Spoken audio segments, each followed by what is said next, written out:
God. Okay. Okay. It's time to talk about Homestuck. More specifically, it's time to talk about the second part of Homestuck, post-Cascade, and also more research that I have found along the way, including the fact that I feel completely disillusioned by Andrew Hussie. I'm a true Homestuck fan now. Do you like my cosplay of a Terezi cosplayer? Do you like my blotchy $1 paint job? Do you like this? This is paper that I'm just taping onto my body. Now these glasses are pretty dope. Look at this. I have heard that people tend to prefer the introduction of the trolls to Cascade, and that this next part was going to be underwhelming. And I didn't really know how to take that because I didn't know how much of that was influenced by nostalgia or whatever that I don't have. When I started getting into the Alpha Humans arc, I found that I was reading big parts of it for a long time, which means that I was engaged. And I think that's because there's definitely shift between this is a shitpost and this is actually a story. And now that we're past the overwhelming part of having to learn the world and the lore and the characters, we can finally just start enjoying Homestuck. And I did. The LGBT representation in this second half of Homestuck is great. It was done very seamlessly, and I wonder what kind of impact it would have had I come across it when I was a teen, rather than something like Steven Universe being some of my first exposure to LGBTQ content and characters. I predicted in my first video that I wasn't gonna like Lord English, and I was half wrong and half right. I love Calliope, and I like the commentary that comes from Calliope and Calborn being Lord English. The thing with these characters, and it's very obvious, that Calborn and Calliope, they are two personalities in one character. The idea that they represent is the fandom.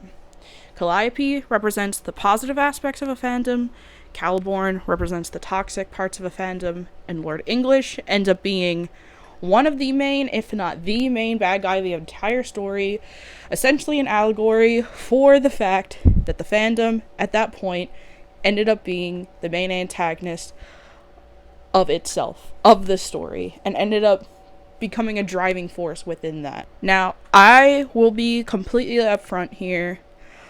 I really skimmed a lot of the last part. You can call it burnout, you can call it whatever.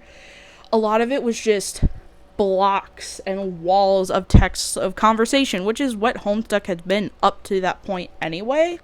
Some of these conversations just seemed so not necessary. I meet Dave Nepeta sprite by the last few pages, and suddenly I'm supposed to care about walls and walls of dialogue and conversation that they have with another sprite that I just don't care about. They're supposed to represent different characters, but at that point in the story, they've been building up to the action and building up to all this. I just wanted to see that.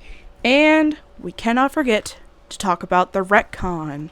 It seems to me that the retcon is very infamous within the fandom, because essentially you read this entire timeline and then it just gets canonically changed.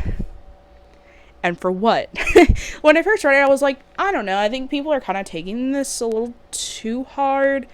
A retcon does work within the universe of Homestuck because, you know, it's an RPG parody. But then I'm like, wait, I just wasted 1/4 of this entire story getting to know an entire cast and timeline of characters, and now they're just gone. I would have much rather spent all of my time with post-retcon characters. Even their interactions on the ship. I don't know. It kind of felt more to me that the story had gotten completely out of Hussie's control, didn't know what to do, had to retcon. Then at that point, all of a sudden, Hussie's influence feels like 3/4 gone. And the reason for that was because of a topic I wanted to avoid, but it is unavoidable. It is Hiveswap, which is very infamous. I'm not going to spend time detailing the extensive timeline that is the production of Hiveswap, But in order to understand the change in mood, change in atmosphere, the change in writing style, the change in art style, and everything, without introducing Hiveswap, is impossible. A lot of people complained that the end of Homestuck is very abrupt and underwhelming, and a lot of that, in theory, is attributed to the fact that Andrew Hussie had been involved with Hiveswap for years at that point. Revisiting the Polygon article has been interesting. I don't read it as sympathetically as I did before, and here's why. I will briefly try to sum up the Hiveswap fiasco as quickly as I can. During the creation of Homestuck, Andrew Hussie put out a Kickstarter for a game called Hiveswap, which was going to be a Homestuck-based game. It raised $2 million, which was like way beyond the initial goal. They said it was going to be released in like a year or two, and it is still being released in chunks. There's been a lot of speculation about where the money went, how it was spent. There's lots of mini dramas in between that definitely matter within the retrospective light of the Terezi versus What Pumpkin potential lawsuit. I had this understanding of Andrew Hussie prior, that he was kind of a misunderstood artist who got put in the limelight and couldn't handle it. And then I was feeling kind of empathetic for the guy, that he was kind of thrown under the bus of a fandom that got out of his control. But the more I learned about, especially Hiveswap, but just overall the way he speaks in emails and the things he says, I'm starting to realize he's just less and less of a sympathetic guy. I think he's somebody who doesn't handle responsibility well, wasn't trained in handling responsibility, doesn't have like a business major or something, and was just put into this position of leadership, and he's just not cut out for it. I mean, he would probably even attest to that, saying that he is anti-cult, doesn't want to be a cult leader kind of thing. But maybe not for the sake of this video. What does matter, and what is to take to note, is Andrew Hussie was way in over his head. He did not handle responsibility well. He put people in positions of power who don't handle responsibility well. And this ended up being a source of embarrassment, which then led to a lack of transparency to the backers of the Kickstarter due to mishandling of people and their game credits. A lot of things that I have to be careful about talking about, because What Pumpkin is very sensitive on this topic, and I'm a small creator and don't really want to get flack for it. So just kind of going based off of what I understand, based off of the limited amount of information that is given out by primary and secondary sources. I think overall, as a new fan, as an old fan, wherever you are, all of us can agree it's a shame that Hiveswap took away from the creation of the original property of Homestuck. Some people feel like the epilogues and Homestuck 2 and whatnot kind of supplemented for what they wanted out of the original ending of Homestuck. Some people don't think so. But in the end, people have been following this story for nearly a decade, and then got a somewhat sloppily put together story, which is sad to say because the animation is gorgeous and the story is gorgeous, and you can tell the artists who put together Act 6 and 7 and Collide were passionate about it. It just doesn't take away from the fact that there are so many parts of the story that are just left up to interpretation. And I have a list here. According to this person that I talked to from Reddit, they gave me this blog post they made, and they said this was a comprehensive list of things that were not addressed by the ending of Homestuck. Whether Lord English was actually defeated, which version of the kids take on Caliborn during the masterpiece, what happened to the sprites, the conclusion to Terezi and Vriska's arc, Gamzee, why Jack English's head became a massive black hole and what implications this has, why Calliope turned the sun into a black hole and what implications that had, whether the kids actually got into the new universe, why the denizens released the grist hordes of the lands early, when only John had faced his denizen. Karkat doing something important did not happen. Virtually everything else about the plot. If I were to take the most positive, charitable spin of the plot holes left, I would say, hey, Homestuck was overall influenced by the fan base, and the fans are historically creative. So maybe the canonical ending was giving fans a space to create their own canons. Because essentially with Homestuck I realized you can write anything and it's technically canon because of all of the timelines and whatnot. I could write a fan fiction that Gamzee and, I don't know, Dirk are a thing and be like, oh, well, it's canon because it happened in a different timeline. But I mean, that's kind of a fun part of it, I guess, but that's not what fans wanted. Fans didn't want to have to create their own canonical endings. They wanted a canonical ending. They wanted a solid ending from Hussie and a nice little bow and shipped off. And it just came across as an artist who was tired, overwhelmed, and did not care anymore. This is kind of a perfect example of what I'm talking about when Hussie is doing a commentary about fandom through Calliope and Caliborn's character arcs. When I speak of fandom, I'm referring to the activity which is more indicative of obsession, hyperfixation, the need for a sense of belonging to a greater movement, and starting to let that feeling shape your identity. I'm not sure how much there is that's truly positive about those things, but there's plenty which is negative. A member of a fandom may have a good attitude for a while, but since their involvement is predicted on obsession and very strongly held feelings, that positive attitude can turn on a dime, and it can take very little to trigger extreme negativity. This was said by Hussie in a recent article in Polygon, and I could apply it to Caliborn all the way back in like 2014 or whenever his character debuted. Hussie has held the same opinions about fandom, I think, throughout the years.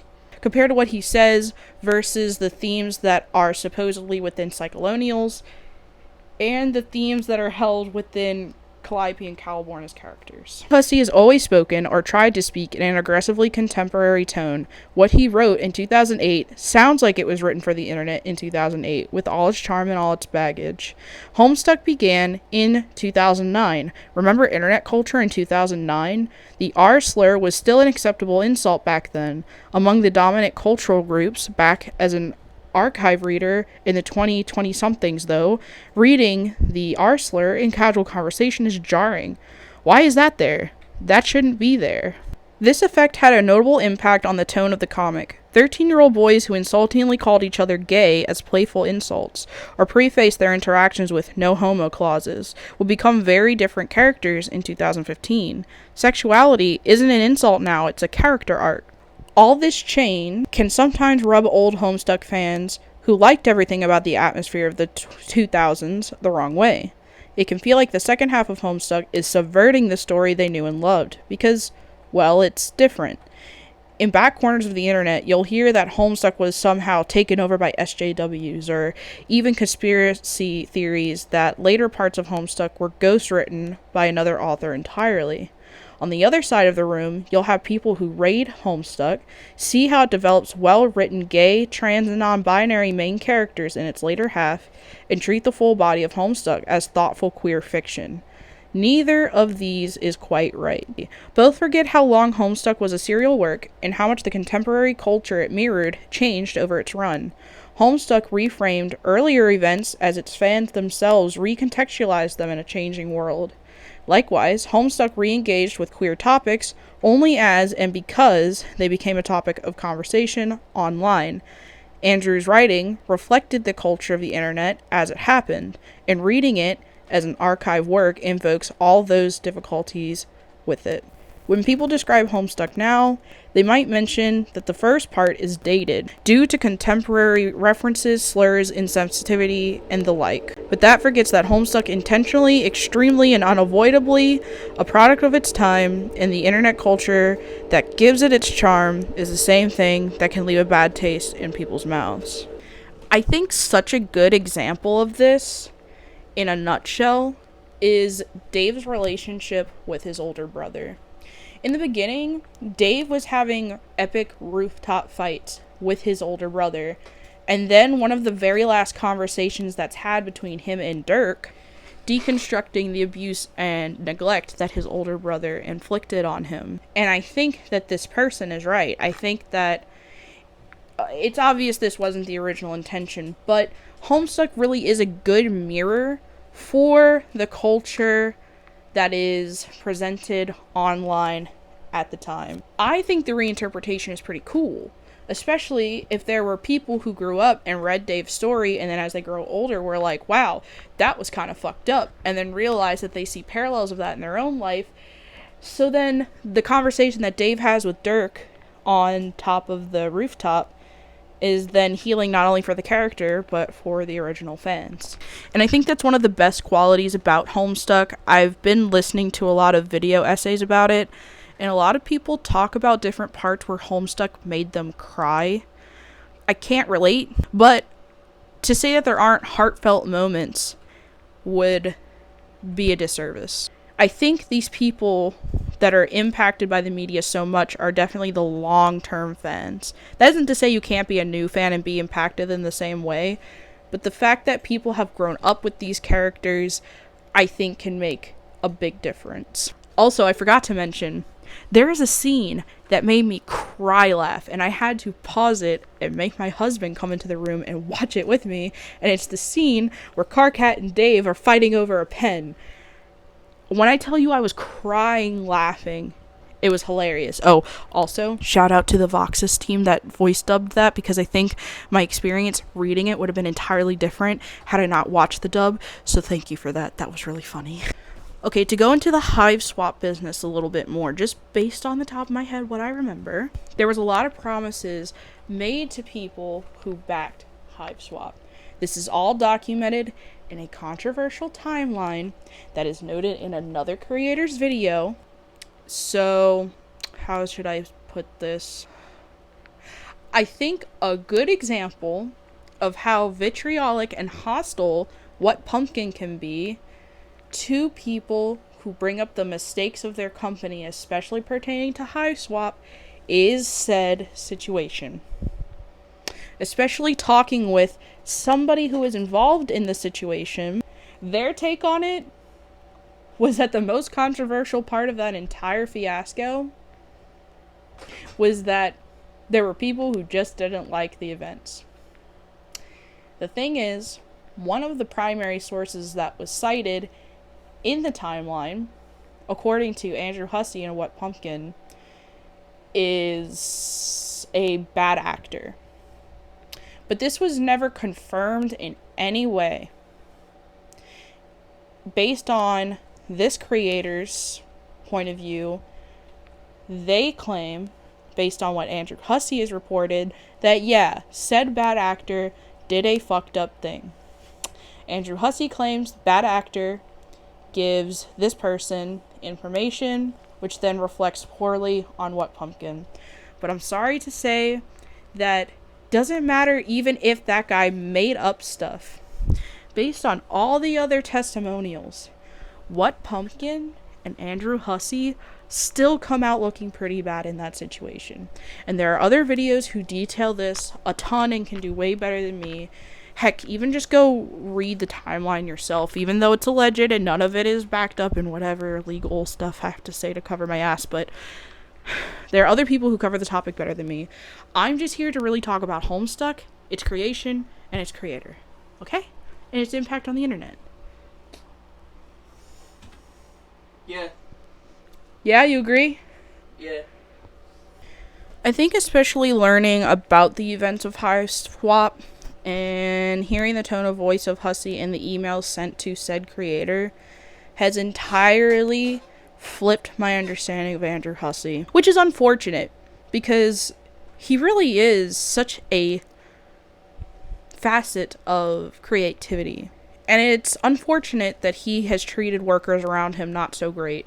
Whether it's because he's a bad person, he's just not a great manager, is up to speculation.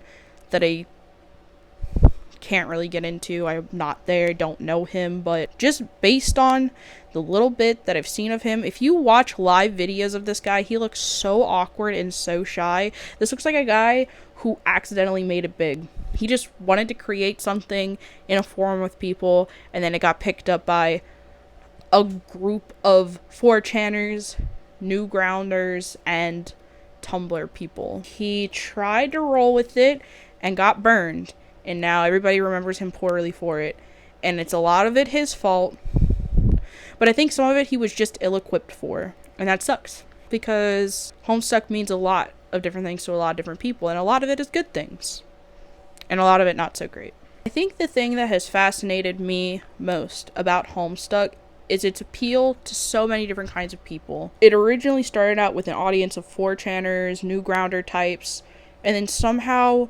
has now been taken over, I think, by a more dominated Tumblr audience. Not I think, I know. When people think of Homestuck, they really associate it with Tumblr. But I just wonder, why is that? What was it about Homestuck that originally not only drew in a completely different crowd, but was influenced by them, and then somehow drew in another kind of crowd, and now is their own property? Homestuck, to me, lost the reins from Andrew Hussie pretty early on. I mean, originally, all of it was fan-influenced from forums and whatnot. It just seems to got out of hand, out of the best of him. I'm not the first to say this. You can't say anything new about Homestuck. The only new perspective I can offer is the fact that I just got here a month ago, and it feels like I landed in a fucking ghost town. And I find that extremely fascinating. So with that, you guys, I am going to sign off here, not make you stare at my awesome cosplay of a Homestuck cosplayer any longer. And I'm going to say thank you for watching.